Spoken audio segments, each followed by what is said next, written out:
Okay, so equilibrium, do you have an intersection of demand and supply at normal profit? So you reach what? This is allocative efficiency.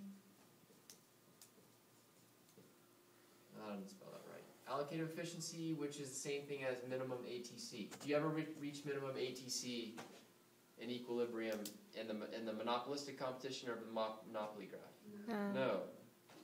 Okay, so realize it's because they are price makers and because marginal revenue is below demand that you never reach demand equals supply. And always remember, supply is marginal cost. Demand is price.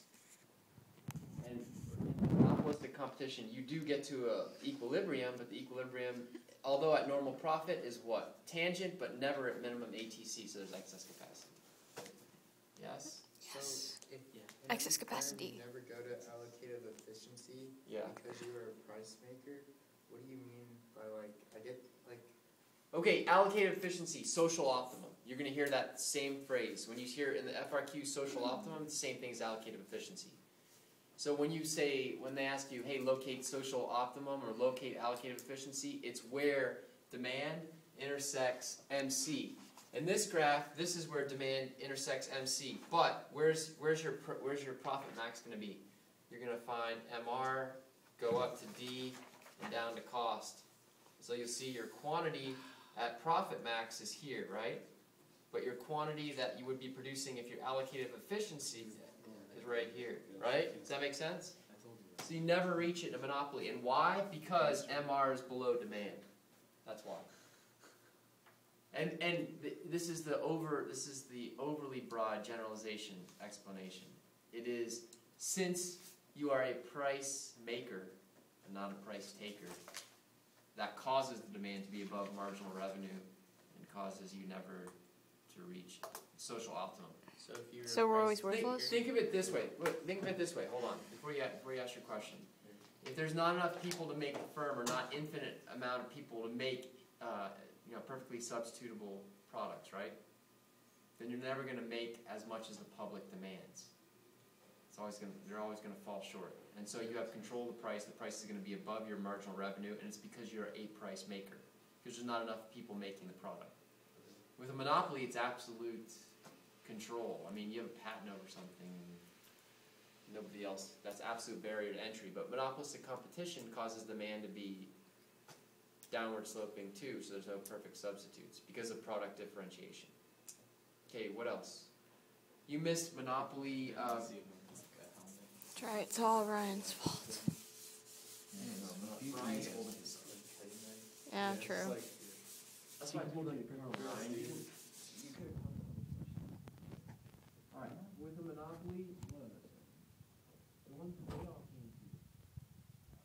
We show up every Monday through Wednesday.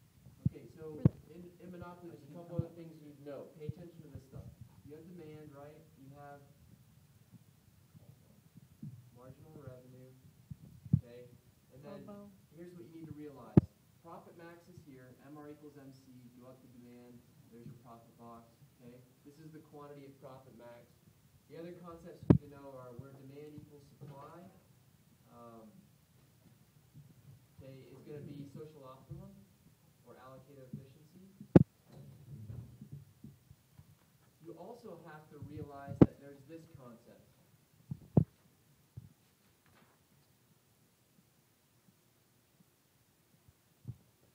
You have all this area right here which you don't sell to, because this is your profit box, right?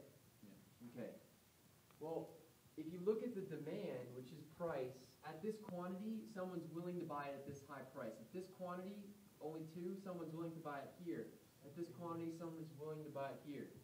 So you could be selling to those people, but not for profit maximization. Okay, profit max is this box. Okay, but if you want to maximize revenue, okay, you want to fill in this, and you do it by price discrimination. Price discrimination is starting at this very high price to sell to what we call a affirmative action, no, to a consumer at these different prices, and this is filling or selling to the consumer surplus. Selling to this consumer surplus, this is price discrimination, is just starting at these high prices and decreasing your price subsequent units to maximize revenue. When I say maximize revenue, the other concept you need to know is below the monopoly graph, when marginal revenue becomes negative. Okay, and this is really where you maximize revenue. So if somebody asks you where's the point where you stop price discriminating, you take marginal revenue and then you go up to demand. Okay, in a couple graphs this looks like the same allocative efficiency point, but they won't confuse you on it. But always remember that graph up there with the bubble. So if when you go negative, right, that's going to be the what? Top of your bubble. And then this is your what? Max revenue. This is where revenue becomes negative, or when marginal revenue becomes negative.